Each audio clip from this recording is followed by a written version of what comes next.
Hey, welcome back to the Coin Box. Today we're doing something a little different because as you can see, I have a ton of new Mexican coin purchases laid out on the table here in front of me.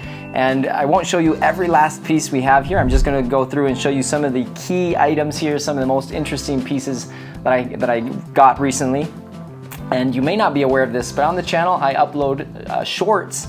If you go to my shorts feed on the channel, you can see unboxings of new purchases I make. So if you're interested in doing that, go ahead and check those out. So let's get started here. I'm gonna start with this set, which I've shown on the channel before. I haven't, it's not that easy to come across these. This is barely the third one I come across. I have one in my collection. I sold the other one and I came across this one. It's the Mint Masters die pattern pillar dollar proof set. And it's an impressive set. I've shown it multiple times on the channel. It's in my top 10 Mexican coin sets video. And so check that out if you haven't seen that. This piece comes out. It's more than over 13 ounces of silver. So this is a 12 ounce metal in the middle. And then there's 1/2 ounce, 1/4 ounce, and 1/10 of an ounce of silver. Really impressive, a beautiful design, proof finish. These were minted in 1988. And yeah, I was lucky to be able to come across another one and pick this one up. And comes with its COA there. So that's the first item I'd like to show you. The second, we have let's see here. I kind of wrote down a list so I won't forget. But I'll show you this 1992 proof Libertad up next. What's special about this one, besides the fact that I got a great deal on it, there it is, 1992. There we have the proof 1992 1 ounce Libertad. And I don't know how well you can see this, but I believe this is the missing feather detail, I think it is, variety. That NGC recognizes. Last time I tried to get one of these that looked, to me at least, to be a missing feather detail variety, I got outbid at $150. And this one, I was lucky enough to get for, I believe, like $90. So great, a great purchase. And I was happy to pick up. I have the normal 1992, and I'll have to compare these two, but I'm pretty sure this is the missing feather detail, I believe they call it, variety. Up next, we're going to look at this brass metal. This is a 1987 ANA metal. So it's interesting how many pieces there are that kind of cross over between US and Mexico themes, at least. Now, this is on this side we have the Aladdin type lamp, and so we have the design there of the ANA. And on this side, we have the famous coin press. It says Laton, which is brass. Can't really make out the percentage there. But it's brass. It's 1987 Casa de Moneda. I have the silver version of this one as well. I don't have it to show you right now, but I do have the silver. I believe I already have this one as well, but this one's in better condition than the one I own. So I'm happy to add that. I have an ongoing collection. I've mentioned this before, of items that have the coin press on them. So I have other items that I'm going to show you like that, like this next one. And this one is a very rare 1988, flip it over here, Cuauhtémoc metal. Now on the listing when I bought this online, and I can't really get the same look, but it had, the fields were completely white. So you couldn't really see the detail. I asked the seller, does it have any kind of details? Like what are the fields like? They said, well, I'm out. I can't get another picture, but they look nice. When I got it, okay, it's not great. It could have been better, but it's not terrible either. And considering that it's such a scarce metal, I don't know. I don't think anyone knows exactly how many of these were minted, but I know it to be scarce. And I've been, it's one of those kind of bucket list items that you feel like you'll never really get, but when an opportunity arises to get one, it's great to add it. So I wish it was in better condition, of course, but considering that it's pretty scarce and a very difficult metal to come by, I'm happy to add it to the collection. Now I may try to soak it in some acetone potentially, try to get rid of some of the if there's any grease or anything like that the acetone can lift up.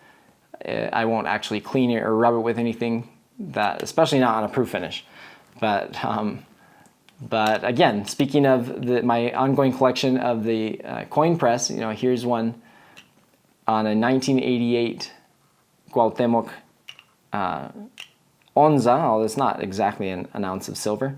It's 720 fine. Still, a very scarce metal that I was very lucky to be able to find, and not in spectacular or perfect condition, but still in pretty nice condition considering, I'm still happy to have it considering it's so rare.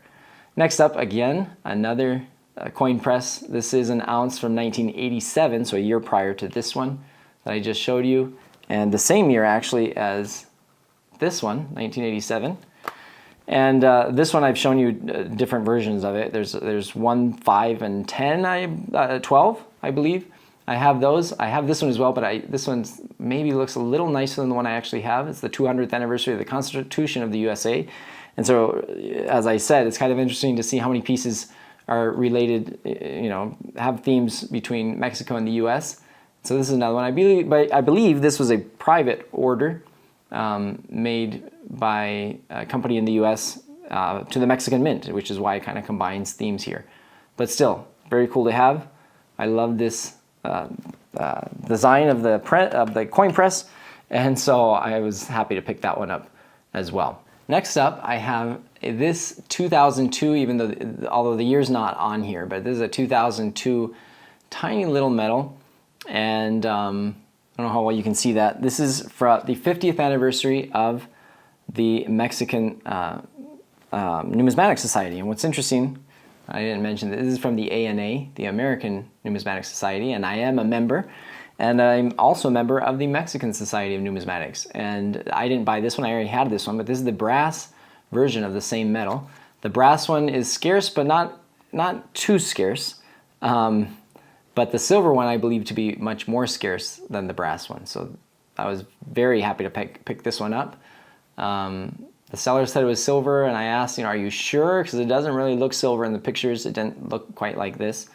And they showed me, you know, the test they did and on that metal verifier.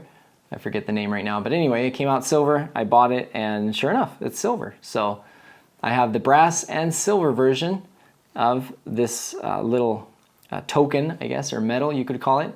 So I'm very happy to pick up the rare, scarcer silver version of that medal. Next up, I got this 1944 peso coin, 1 peso, Resplandor.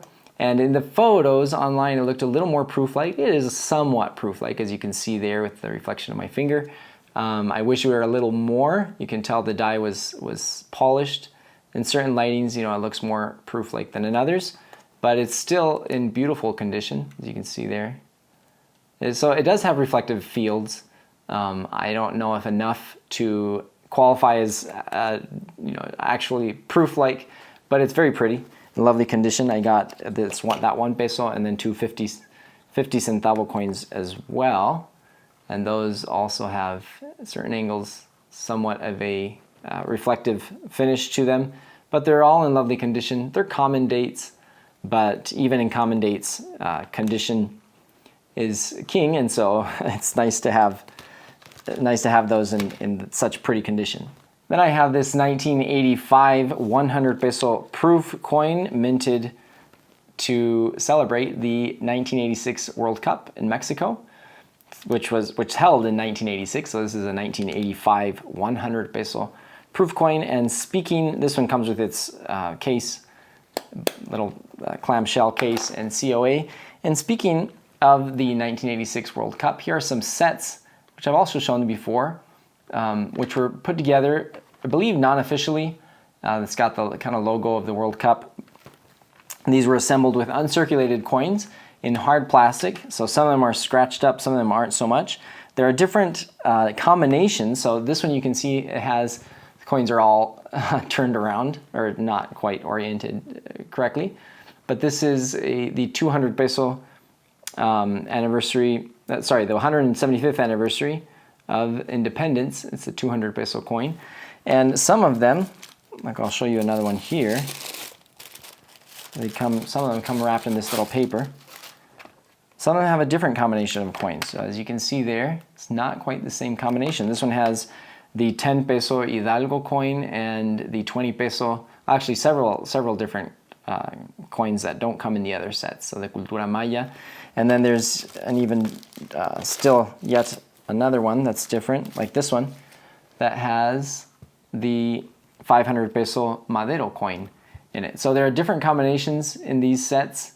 I really enjoy them. I love the fact that they kept the coins uncirculated, and some of the prettiest uncirculated or circulation coins from Mexico that I own came from sets like these, because they even get this very pretty toning or patina to them. So you can see on that one, sometimes it's sort of purplish in color. Very pretty, but it keeps them in great condition.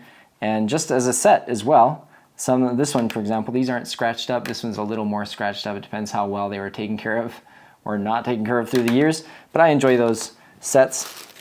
And since we're looking at sets, let's go ahead and look at these here. What's really interesting about these, these came in its original envelope. And what I think is cool is that it's got a date here. So it says December 23rd, 1964. And the fact that, I don't know if you can see that there, December 23rd, 1964, Mission, Texas. I don't know if anybody recognizes Harvey A. Bruns, but there are several different styles of these sets, and I enjoy these because for all practical purposes, these are the equivalent of the U.S. mint sets, but with Mexican coins. And not only do they have coins, but these in particular have a stamp as well. So it's a stamp and coin set. It keeps the coins, the fact that they're sealed in plastic means that they were preserved and they are uncirculated coins, and then there are different stamps to go along with it. So I really enjoy each one of these because each stamp is different. So it's something like giving a serial number to a set or a COA or a bill or something like that. It gives uniqueness, and there's a difference. So each one of these, I think there are 4 or 5 in here, and each stamp is different. There are different styles, different years. Here's one from 1966, which is also sought after because there are several key date coins in here. But anyway, I enjoy these, and I thought the envelope itself was cool. It's the original envelope, and it's got the date. And the reason I mentioned the date is because these are 1964 coins, and I had wondered myself, well, when these were assembled, if they were assembled in 1964 or if they were assembled 5, 6, 10, 20 years later, and someone just had a bunch of uncirculated coins and they just assembled them. I didn't know. But the fact that they were assembled in 1964 makes them effectively year sets, although sometimes, like this one has a 1959 coin in there as well, since there wasn't a 64 minted. But I just thought that was cool. I like things like this that show dates and give a little more context to the sets. And so I've got several of those as well. Next up, I got this 1988 Libertad, which is a DDR1. I'll show you a close-up there of the doubling. You can see it all along the date in Mexico, and especially in lei and the dot and 999. So it's similar to the 1987 double die, which is very common, relatively speaking, and well-known. But the 1988 DDR1, or double die number 1, is much less common, and I would say much more sought after, and a lot less known, so much more unknown to a lot of collectors. So I was happy to get this one as well. There's another Libertad I have here, this 1991 proof Libertad, which came without its box. It did come with its COA. So oddly enough, it came with its COA, its capsule, no box, unfortunately. But I also got a good deal on this one as well. Shifting gears here a little bit, here's a 1915 2 centavos Zapata, known as the Zapata issue of this coin, since it's a reduced size. And I already had this one, but it says BU, it's not really BU. But it is definitely nicer than the one I owned previously, or own right now. So it'll replace that one. I'll probably be selling the other one, but it's still very nice condition for what it is. And happy to get this one and replace and upgrade the one I had in my collection. Speaking of small coins, here's 3 key date 1955 Juarez coins. I really enjoy this series in general. It's kind of patchy. Not every year was minted, but getting a really nice 1955 took me a long time, and all of a sudden I was able to get 3 really nice ones. These are all very, very pretty and lovely condition. So this is the key date of the series. In some catalogs it has the 55 and 56, both as being pretty much, you know, the same price, and I would say that's about accurate. I mean, it's pretty accurate, although the 55 is definitely, in my opinion, harder to get in good condition than the 56. Both are key dates, though, of the series, and so I was able to pick up 3 very, very pretty ones. In fact, one of these may replace the one I currently have in my collection just because they're so pretty. Then I got another 2 key dates from the Pyramid 20 centavo series. And so we'll look at this one first. This is a 1943, again, which I already own, but I don't think the one I owned is as nice as this one. So this one may be replacing the one I have also in my collection. This is a 1943. And you can see there just how it's not perfect. It's not completely red, brown, maybe even brown. I don't know. I don't know very much about how they grade the color on these, but it still has a very nice luster. The one I have is a lot browner, a lot darker, and so this one has a lot more luster on it, which is very nice considering it's the first date of issue, the 1943 for this series. And then the 1955, and not just any 1955. This one's still dark. I'll have to compare it with the one I have, but it's generally nice condition, pretty condition. This is the Small Eagle, which is much harder to get, a much more of a key date than the Type 2, the larger Eagle.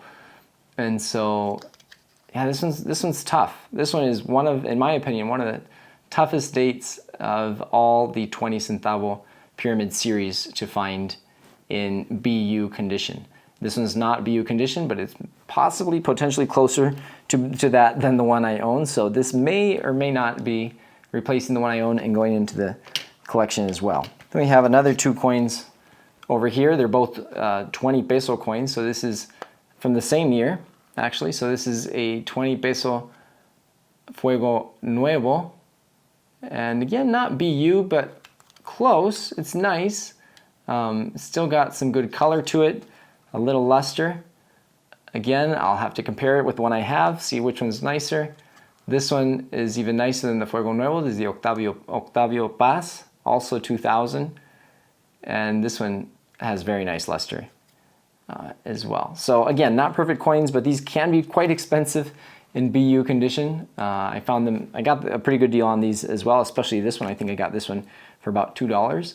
So that's very good considering they're going quite a bit more in this condition. I'm going to show you this one very briefly. This is a 1979 100 pesos Morelos coin, and it's pretty scuffed up here, but the color on it I thought was very pretty, and I don't know how well that's going to come across on video, but it does have a very pretty color on that side. This side's just, you know, this side is better condition than this side. This one's scuffed up, but this one has some really pretty coloring to it there as well. Then another 1979 item, and this is an onza, and I know I've been promising this on the channel for a long time, the onza variety video, but that is the next video I'm working on. So I already started working on it, and hopefully I'll get that series of video out soon. Now, I won't say too much about this one. All I will say right now is later you can come back and look at this. This is, as far as I know, a one of one. At least, I'm not saying there's only one of these out there. There are more. It's the only one I've found. It's pretty unique and special. I have not seen another one like this one. So that will be a mystery that I will reveal in my onza variety videos, but it's still pretty special, and that's why I'm showing it here. I just got it, and I have not been able to find another one like this. So I'll leave it at that. It's kind of a cliffhanger, but I'll talk about more about that in my upcoming onza variety videos. I also got 2, I know these are American Silver Eagle tubes, but I bought 2 tubes of Libertads, 20 Libertads. They didn't quite fit. In fact, the lids were a little raised because Libertads are thicker. But I got a 1982 tube, 20 of them, and 1983. What's interesting is in the 1983s, kind of got them over here, There was one dud in the mix, so these obviously aren't original tubes, and I knew that when I bought them. But this one is definitely not uncirculated, and they were all supposed to be, you know, at least somewhat uncirculated, nicer than this for sure. And this one is basically a Cole 1983. So I was refunded partially for not the entire one, but at least to reduce the price, the cost on this one, which was fair. Within the tube, I got, let's see here, I got three 1983 double dies, which is why I have them in capsules. For as many 1983 Libertads as are graded, the double die is actually still relatively scarce, and it's still sought after, probably because a lot of people don't know how to identify it. And I promise to eventually make a video on the channel showing you all what to look for and how to identify the doubling on the 1983. But I got 3 of those 1983 double dies and one 1983 which is not a double die, but I don't know how well you can see this, probably not very well. I'll show you a close-up of, you know, it looks like either defective planchet or cracked planchet. There's a crack running along both sides, which I thought was also interesting. Probably something not a lot of people care to notice or don't look out for, but I like that kind of thing. You know, it adds value to the coin, at least to me. And then in the 1982, they're all pretty run-of-the-mill. There are some with nice toning, which I didn't pull out. I'll have to show you later, but this one is also a double die. And then who knows? NGC may call it a triple die. But yeah, I was happy to find that one as well. And I'll wrap up here. We're about done with this last piece, which is so tiny. I might have to actually take a picture of it to be able to show you, well, what it is. This is, let's see there, try to get a stable shot of it. It's so small, and it is actually, as far as I'm concerned, as far as I know, the smallest coin ever minted by the Mexican Mint in its nearly 500 years of history. So that's what attracted me to this coin. That's why I wanted to get it. And a lot of these are really beat up and not in great condition. But this one is actually in very nice condition in the sense that it's dark, but you can see a lot of the details, both on the lion and on the castle. It's got the mint mark, it's the year, this one's an 1813, and it's a quarter of a real. And a lot of the big coins that, I'm obviously no expert in this area, but a lot of those, the famous ones that everybody's after are the 8 reals. Well, this is 1/32nd of an 8 real. So you need 32 of these to get about the equivalent of an 8 real. So that would, you know, make this the equivalent of, say, if an 8 real is the equivalent of $1, that would make this a 3-cent piece, basically. It is silver, but it's really small. I believe it's 11 millimeters in diameter, which would make it the smallest, at least in diameter, smallest Mexican coin ever minted. And if you compare it, you know, there to a onza, you can see just how tiny that is. I could probably cover quite a few, fit quite a few of these on 1 onza. But anyway, this one, I love small coins. I'll make a video on some of the smallest ones ever minted in Mexico, but this one is, I believe, the smallest at 11 millimeters in diameter. It's a beautiful and iconic design with the lion and the castle, and I was happy to get this one in relatively nice condition. So you can see details. So many of these are really, really worn, but I was happy to pick this one up in great condition. So that's all I'm going to show for today. There are a lot more pieces here, obviously, but those are some of the key pieces that I thought were pretty cool that I wanted to show you. And of course, let you know also with this video that I do unboxings and my shorts. So if you haven't seen my shorts feed, go to the channel, go to the shorts tab, and there you have, periodically I'll upload different shorts of me unboxing new coins, new sets, different things that come in. It's not always just unboxing. Sometimes there's I try to fit in a lot of information regarding whatever I'm showing, and hopefully you enjoy those. Hopefully you enjoy this video. I appreciate you watching. Thanks for taking the time, Stay tuned for my next series on the onzas, and the varieties that hopefully I'll be able to get done soon. And I just appreciate your time. Thanks for watching. If you like this video, be sure and like, subscribe, and share, comment below, and we'll see you in the next one.